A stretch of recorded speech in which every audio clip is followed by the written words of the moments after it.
Yeah, hi everyone.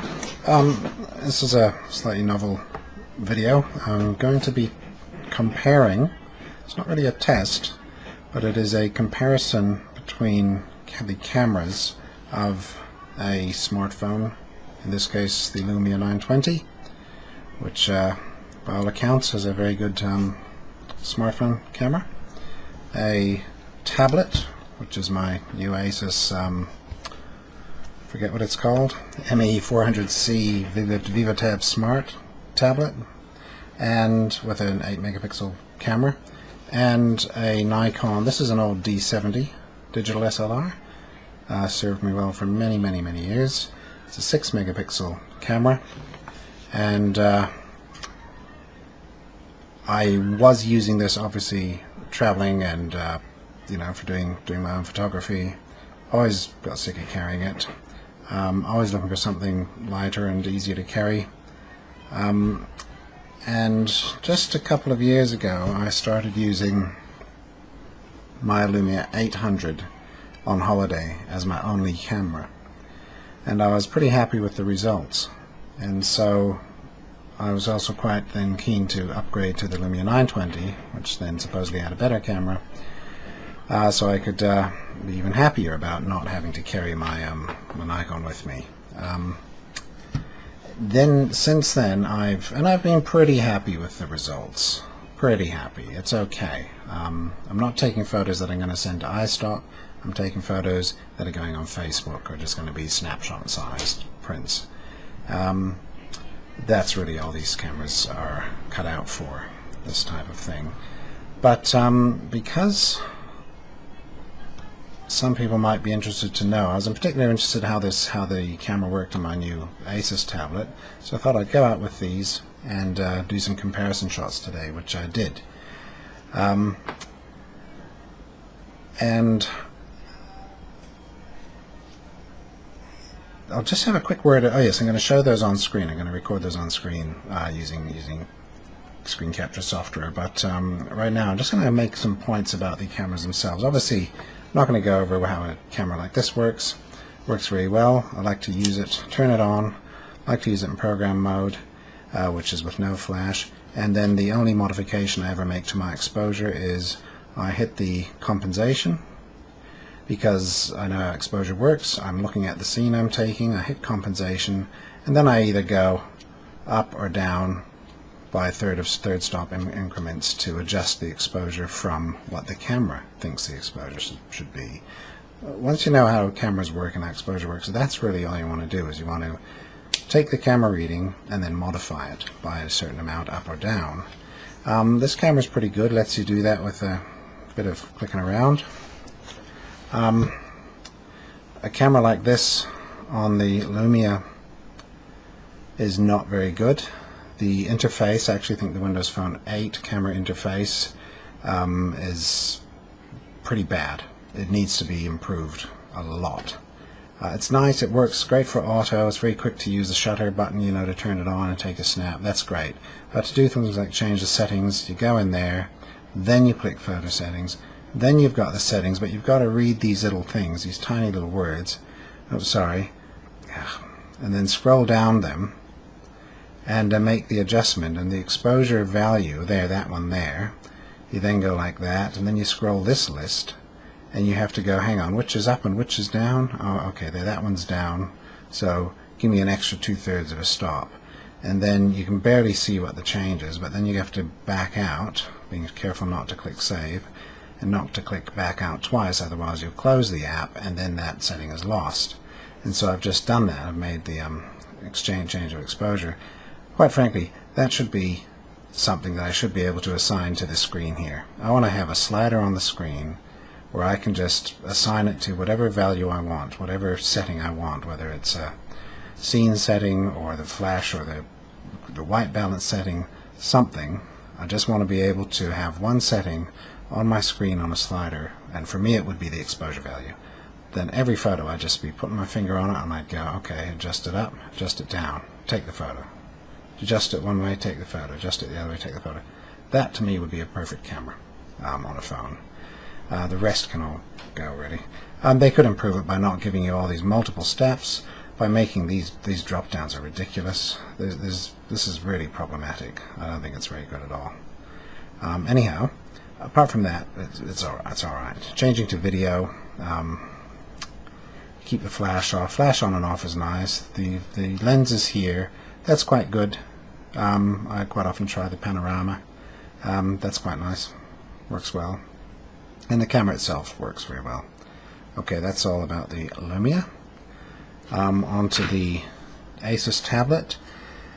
Now I've just got this new one. There's a video review of this up on my channel.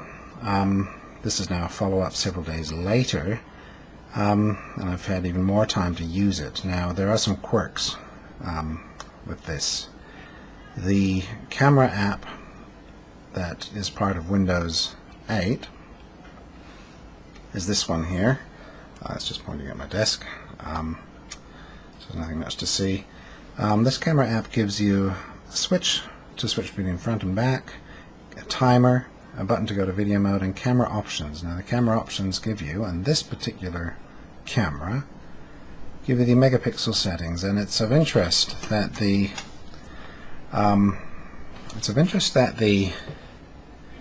settings, is this going to, oh, I had my auto exposure off, let me just turn that on. Okay, it's of interest that the megapixels change drastically when you try and get 6:9. The 8 megapixel there is only available at 4:3 ratio.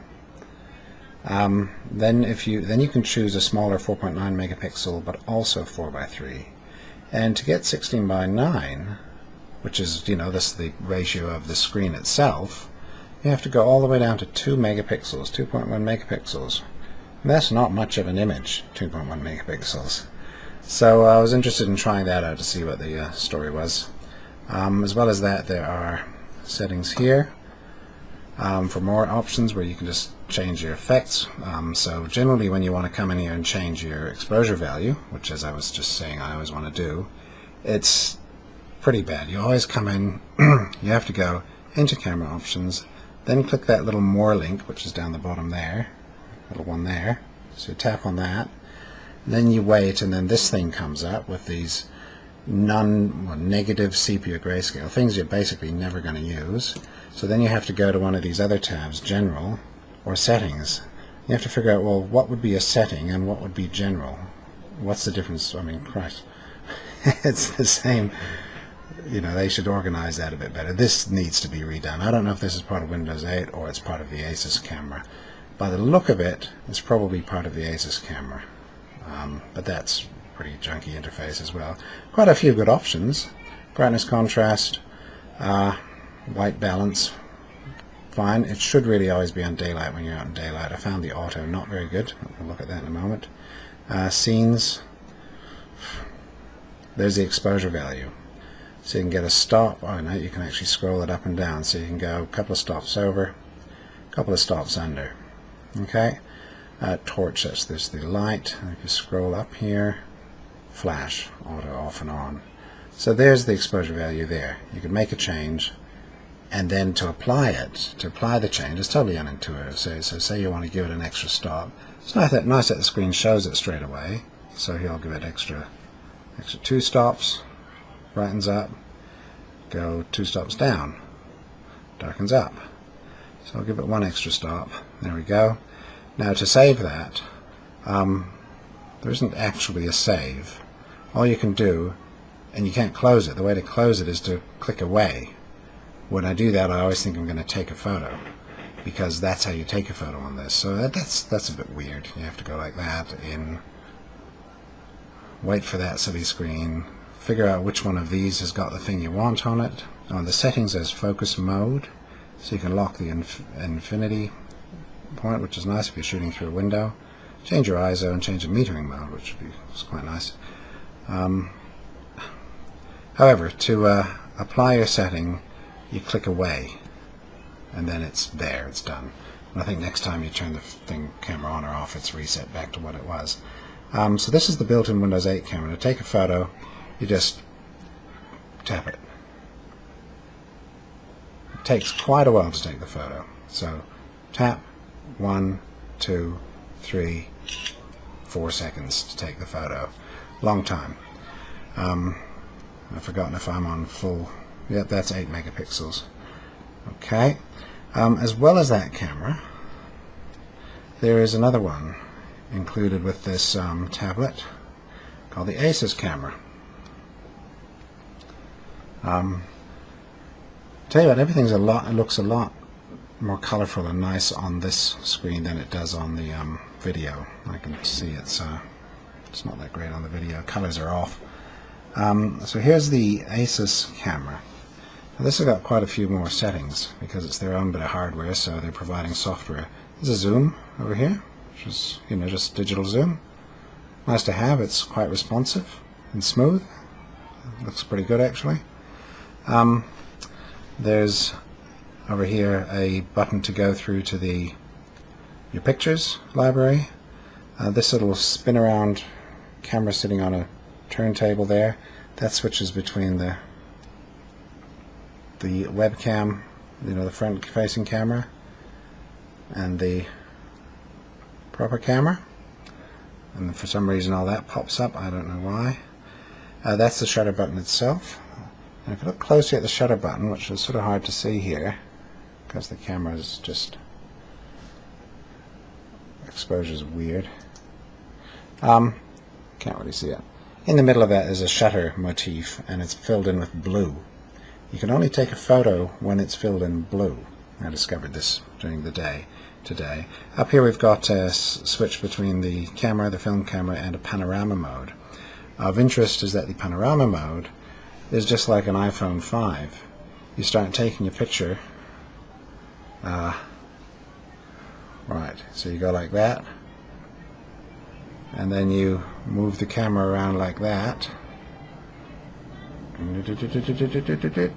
Okay, and you can't really tell if it's finished or what, but if you go back, there's the panorama I just took from one end to the other of my desk, you see. That's pretty cool, so I thought I'll have some fun with that. Trouble is, I don't really know how you're supposed to use it. You're supposed to make that bar stay put on something or what. It just sort of goes left to right. You spin your camera around. Who knows how fast you go. And I can see the result here is actually that it's smeared in some places, reasonably sharp in others. Still, I thought I could cope with that and maybe have a play and do some interesting things with it. Worst thing about it is that the images are tiny. They're basically only that big. They're just little tiny panoramas, which is why it makes them so quickly. Yeah, they're tiny pictures. Not much use at all. Just maybe good for Facebook, nothing else. So that's a bit disappointing. Otherwise, I thought that was quite neat. Back to the camera. There are settings. The way to get into the settings in this, although it's got a little display up there telling me what's going on, the settings are, if you swipe up, then over in this corner, got a timer and your resolution. Now the resolution is the same issue as the built-in Windows thing. The 16:9 picture is a 2 megapixel image, so no, just waste of time. So staying on 8 megapixels, 4:3. 4:3 is okay.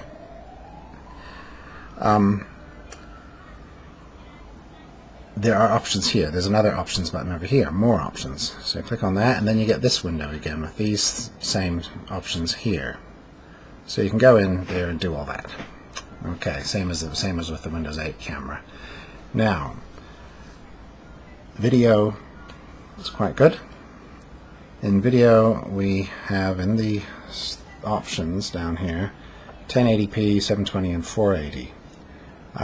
It's hard to see again. There. It's on 1080 by default, and it works. It actually does 1080 video. It's not bad. It does stutter a little bit here and there. It's not quite as good as the Lumia, but it works. So that was quite nice. That's all you can do there. More options, the same things on the right again. Okay, switch back to camera. Now, the biggest problem with this camera is that when you take a photo, and I'll just try that, takes a photo, about the same delay as the other one,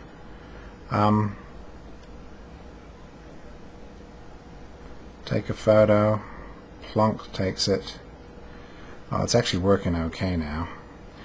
Whilst I was taking photos out in town, out in the park, I'm going to try this.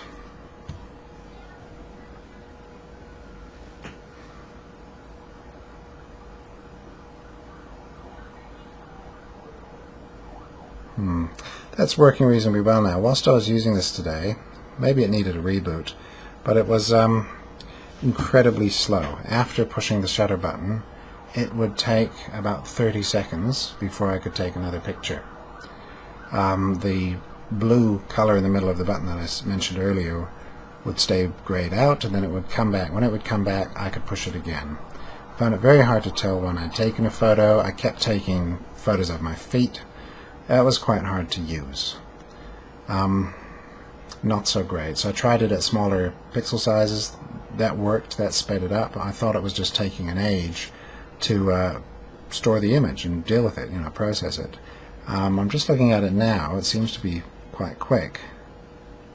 Take the photo, and it's ready again. So it may have required a reboot, because I've also found that this tablet, a handful of times over the few days, I've needed to reboot it when certain things just start to get really, really slow. In particular, the volume slider would freeze up and not really work very quickly. So right now, volume slider is working nice and quick, up and down. I know things are in trouble when it stops moving, stops responding.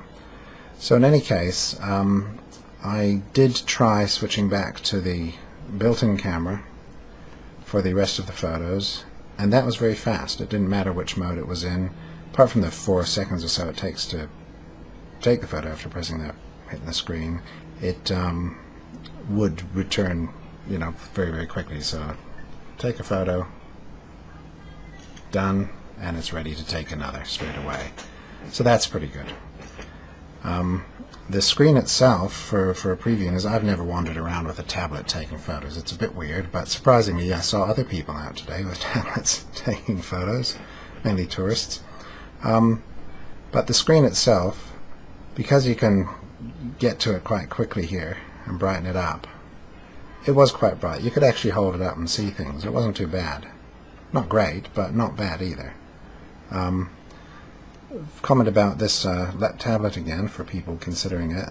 The brightness slider, I mentioned in my other review that it's sort of the automatic goes up and down quite in jumps. It's not smooth.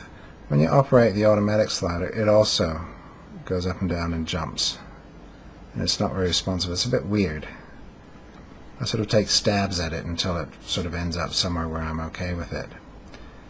Yeah, it's not that great. But whatever, the screen is bright. And you can dim it down enough so it's okay at night as well. Anyhow, this is taking forever, so I'm going to get on with the actual photos. So I'll stop this video and change to the on-screen video, where I've got some images set up here, ready to examine. Okay, catch you in a moment. Okay, I'm back, and now I'm using a screen recorder to record a bunch of images taken on these 3 cameras, and I've dropped them all into Internet Explorer, just in sequential tabs, so we can flip through them, and all I can do is change between the view where it fits the entire image into the display, or I can click on the image and see it at 100% size, 1 pixel for 1 pixel. So that's how this is being examined.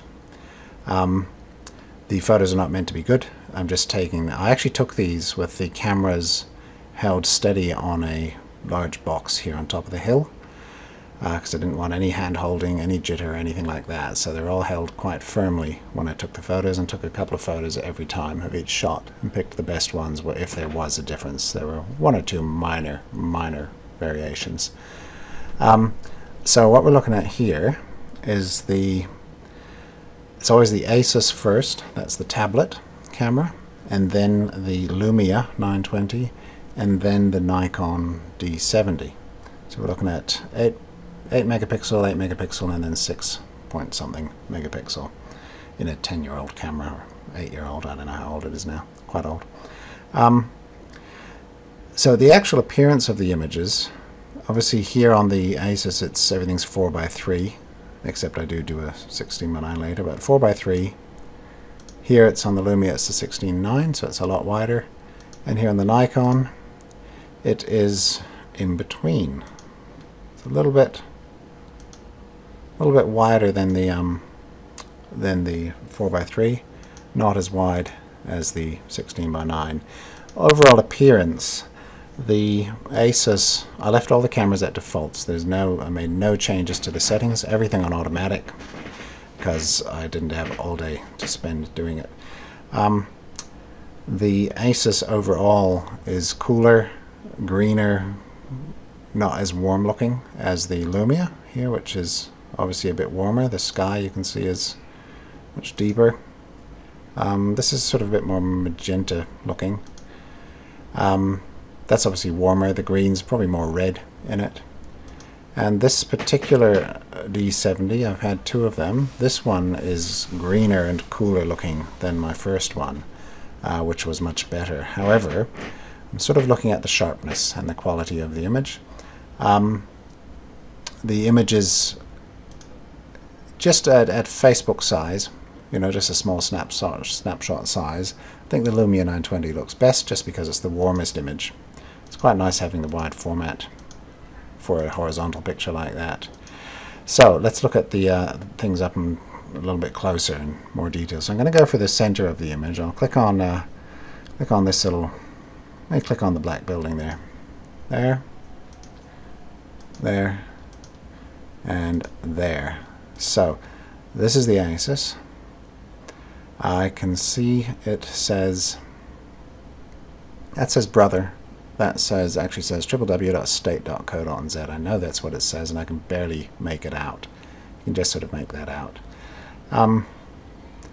Overall, it's got that kind of video sharpening that digital cameras always have. It's all a bit sharpened. Got a weird look to it. Not bad though for this type of camera. They've got such a tiny CCD and such a tiny lens. I can't see that they could do much better ever. So in any case, it's reasonable for this type of camera. That's the Asus. This here is the Lumia. Now the color is obviously different, but so is the overall appearance. It all of a sudden, that's sharper. That's the Asus. That's snappier than this, which all of a sudden it's got a softer appearance overall.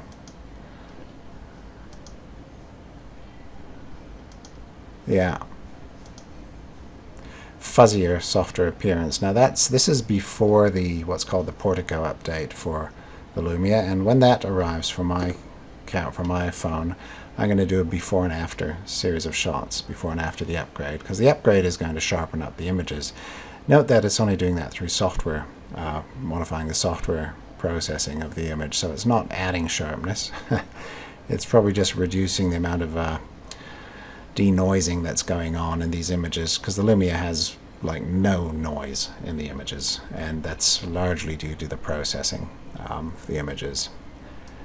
This camera here in this daylight shot doesn't have any noise either. So it actually looks quite good.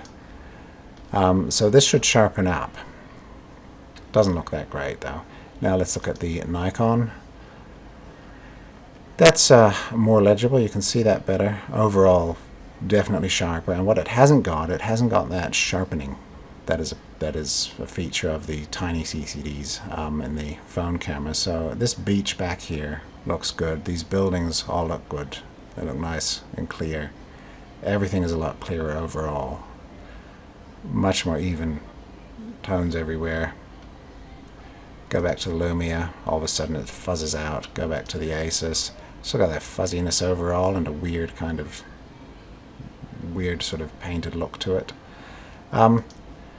Yeah, that's how those look. Let's go on to the next image. In this situation, I was checking just checking what a photo would look like against the sun. So the sun is in the corner, just above the frame here.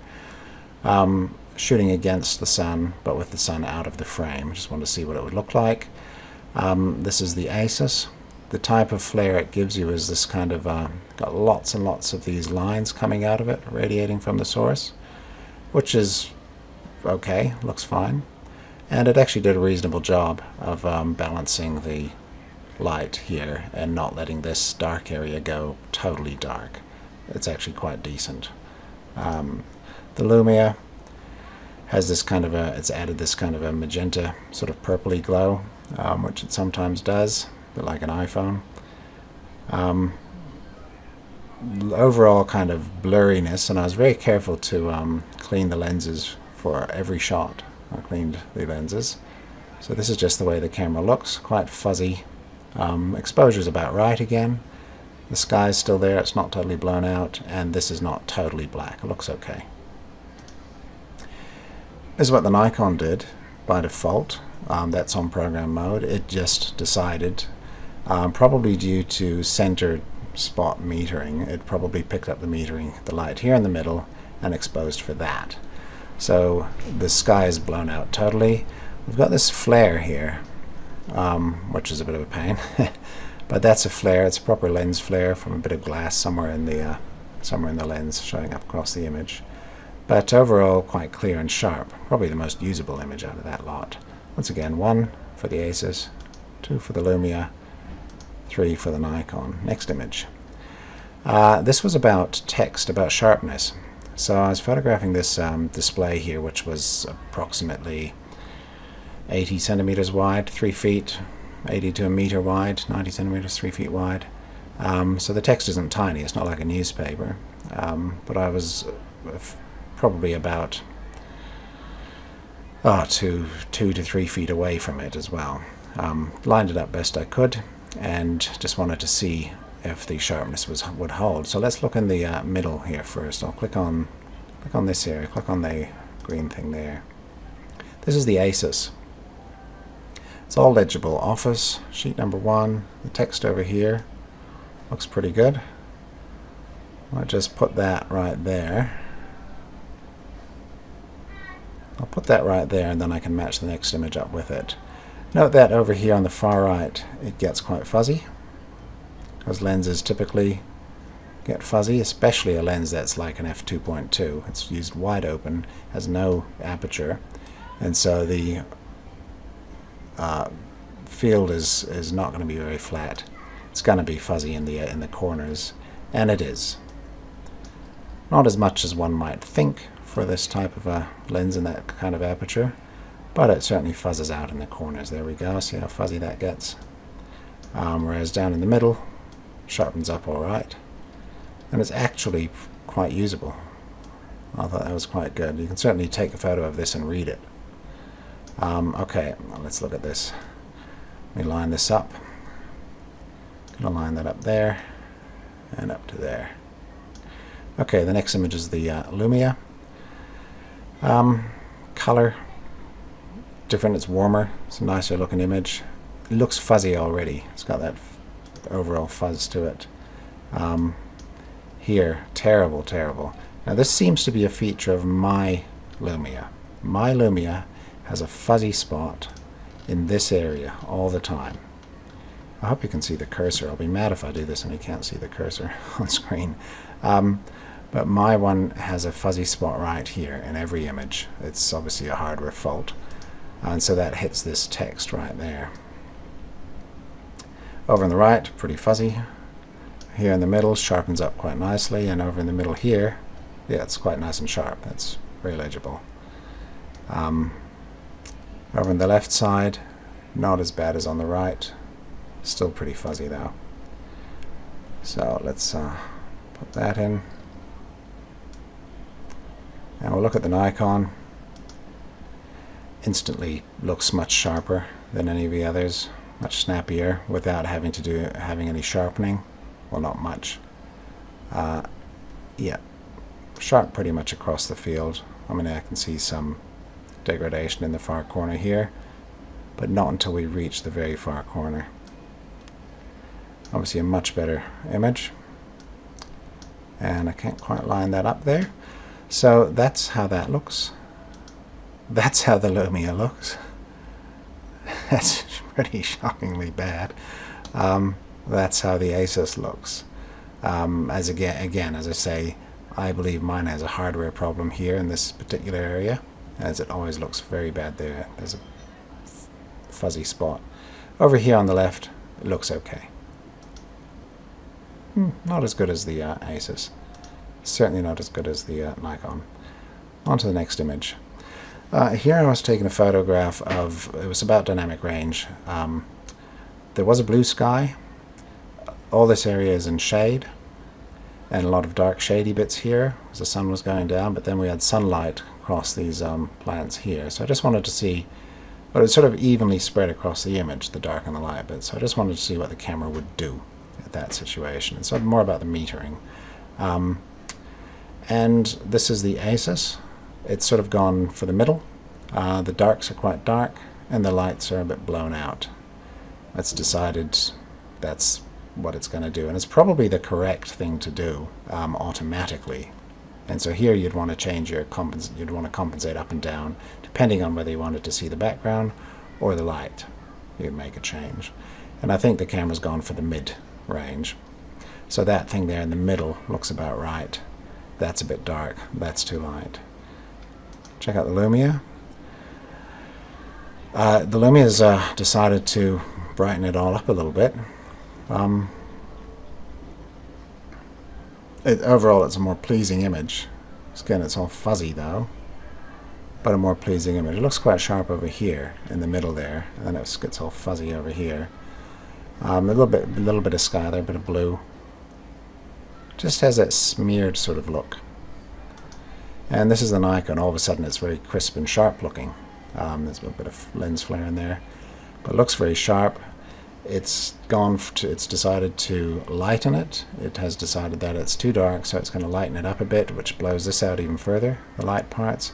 But the dark parts are quite, you can see a lot in there now.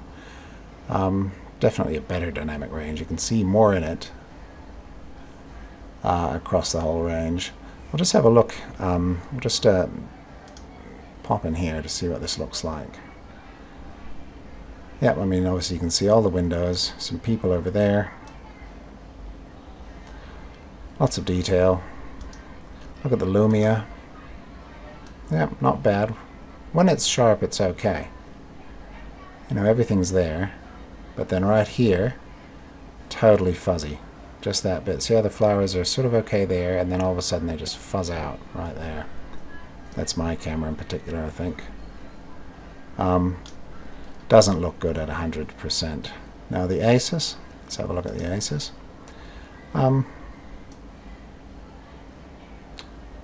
Yeah, fine for the type of camera. You know, the colors aren't as pleasing, but as the Lumia, but the image is. Oh, it looks like it's actually focused on the foreground more so than the background. I'll just check the other ones. Yeah, that's just fuzzy everywhere. Not that great. And here, this is focused back there. As you can see, they're all quite different. Much richer colors here on the Lumia. See the flowers there are quite sunny, whereas here they're sort of cold. Pretty close, actually. And in the Nikon they're the coldest. Not very nice. This is a close-up. Tried to do some close-up shots. Oops, where's it gone? There. Tried to do some close-up shots of Rose. This is the Asus. It was good. It can do very close photographs without having to change any settings. That's enlarged. You know, it's not super sharp. Short depth of field. Quite pleasing. This is out of the sun, so it's a bit blue. Here's the Lumia. It has decided to warm it up. That was also out of the sun, out of the direct sun, so it's quite blue, but the camera's warmed it up, so the colors are more pleasing. It's also similarly sharp, you know, that is to say, not very sharp, but good enough. Yeah. quite a pleasing sort of image, though. It works all right. That's a good. This is a good subject for a camera of this class. If you're taking snapshots, they do this sort of thing, you know, because it hasn't got text in it, it hasn't got straight lines in it or fine textures. It's just sort of full of colors. And the Nikon, trouble with the Nikon is I couldn't get close. It doesn't, you know, the lens that it had on it, which is just the one that the zoom that's included, could only get down to about 2 feet. So that had a problem. I couldn't get as close. Even though I'm not as close, it's sharper. Better textures, everything. It's better than both of them. Just use this on autofocus, let it do its thing.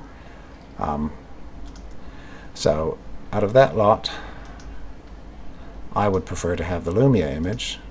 And this is sort of how I use the camera. I get sort of nice looking pictures more often than I do with my Nikon. See, that's sharper and a bit drier, but this appeals to me a bit more. On to the next. Now here I'm looking for distortion in the lens. I noticed on my Lumia 800 that it had almost, well, virtually no distortion, which amazed me for the type of lens it was. I took a photo of a big brick wall. It was absolutely linear all over. Here I'm really only looking at how straight these lines are compared with the edge at the top here. Now the camera itself is not held absolutely straight, but I can still tell by looking at this if there's much distortion. This is the Asus. There's a bit of pin cushion distortion, a little bit, tiny amount, less than 1%. Just going out towards the corners there. Same on the bottom. On the Lumia, I get a little bit of beryl distortion. Similar amount, but it's beryl, it goes the other way, perhaps slightly more. And note this is about 1 meter away from the wall, so the lenses are focusing close. At infinity I'd expect this to be not quite as pronounced. As you get closer you tend to get more distortions in a lens, unless it's a macro lens. So in any case, a little bit of beryl distortion. Not as good as the Lumia 800, but fine. Both of these lenses, I find a lot of phones, they have very little distortion, which is quite interesting. Now the Nikon here,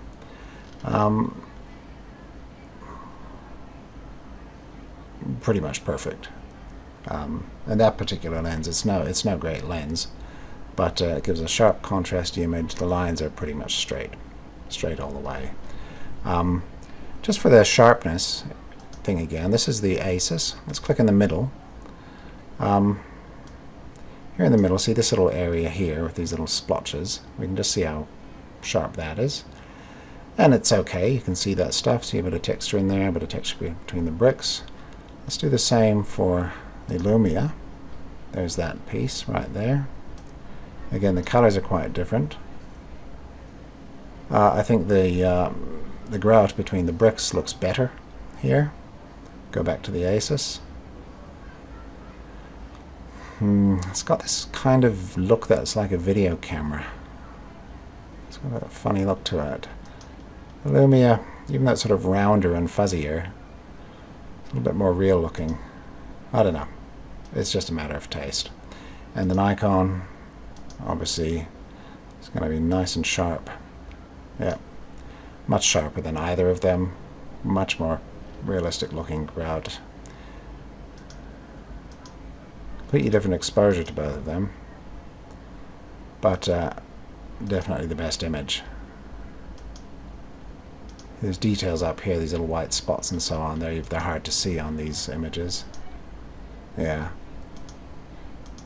Okay. And the corners of these, I'm going to go to the top left corner there, this little splotch. The Nikon, that's all pretty sharp. You only get a bit of fuzz way in the corner, right up here. From about here through, it's sharp. On the Lumia, it's fuzzy. It sort of flattens out around here. The field flattens out about that level. And apart from the anomalies like that nasty fuzzy patch over here on my camera, it stays pretty sharp all the way across. Well, pretty flat, the field. This camera, the Asus, Similar to the Lumia. It sharpens up about here, but up here is just fuzz, just loses it. And then it sort of sharpens up to the middle. Yeah, that's what you'd expect from a lens like that. Okay, back to the next thing. This is a shot against the sun, with the sun in the picture but through the trees. Now I expected that each camera wouldn't be having exactly the same spot, and it might vary, the exposure might vary, which it did. However, of interest was what the flare looks like, because the way flare looks is important. I've been finding that these phone cameras have quite nice flare. They haven't got a lot of elements, and you don't get that multi-element kind of flare you get with a 35mm camera lens, which is also appealing. But you get this kind of smudge, and then you get some radiant lines and radial lines, and it looks okay. I've used it to effect in quite a few shots to good effect. So for example here, this is a grave and a tree in an old graveyard. Looks fine.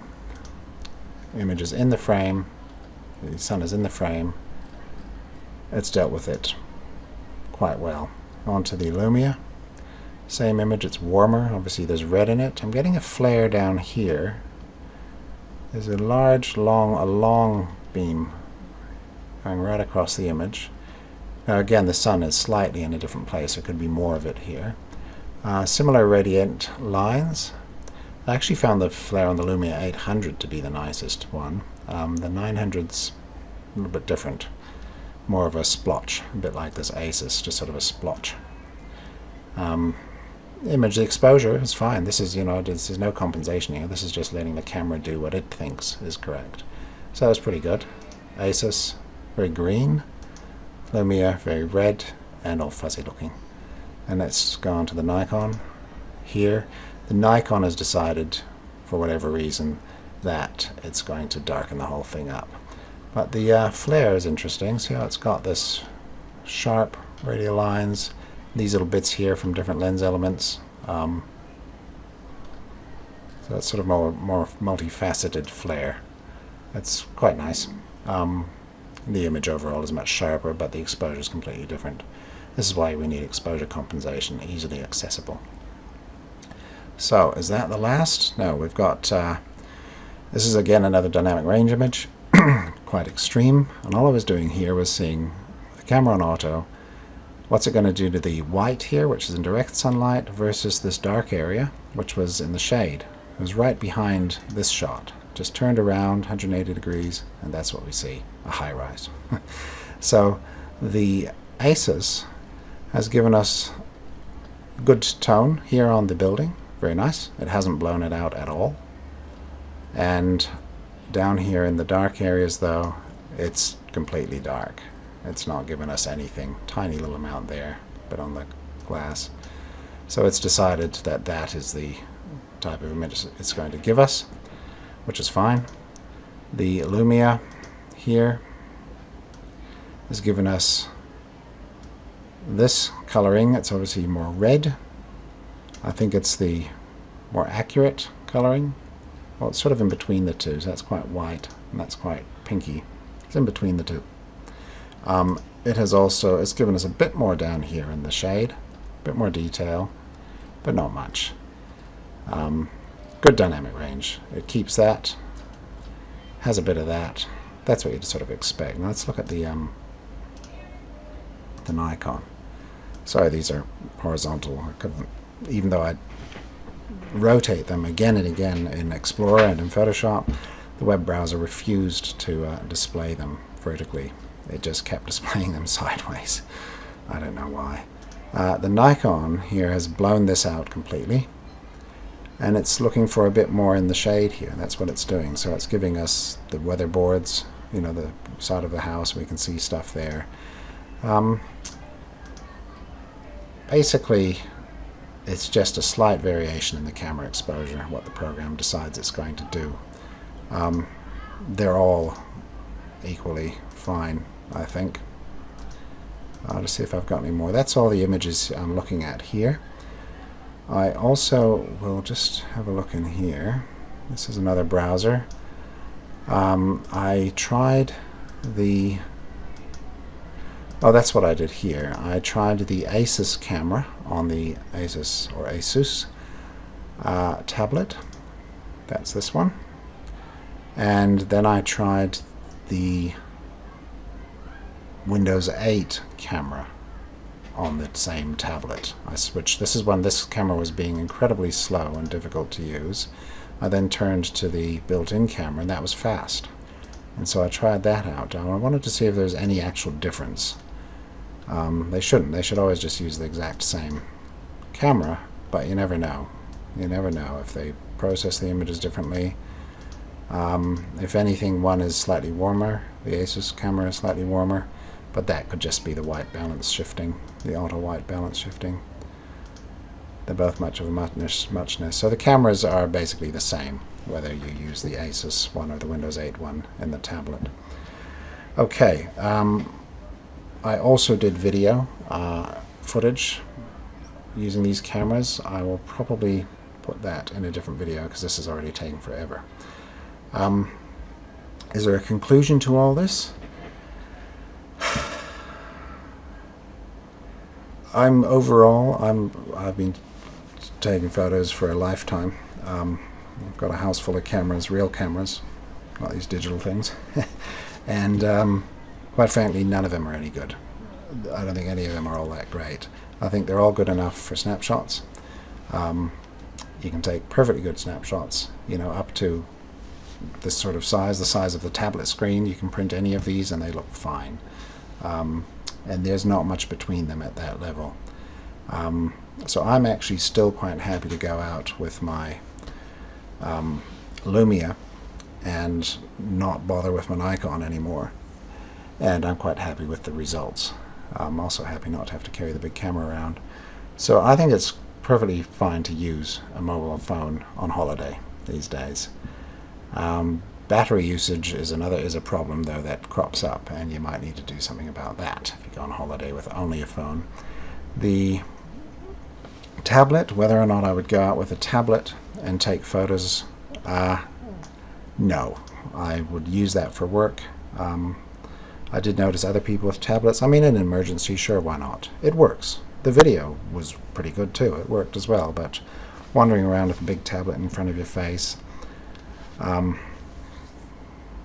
it's just a bit much. So as far as these digitals are concerned, unless I'm not going to carry a digital SLR again, unless it's a very high quality SLR like a D800, that sort of thing, with a full frame CCD and so on. Then I'll carry a digital SLR. Then it's worth it. But these type of things like D70, 80, 90, I'm not too fussed about. I'd much rather carry the phone with me these days. I think it's good enough, and from looking at these images, there isn't that much between them.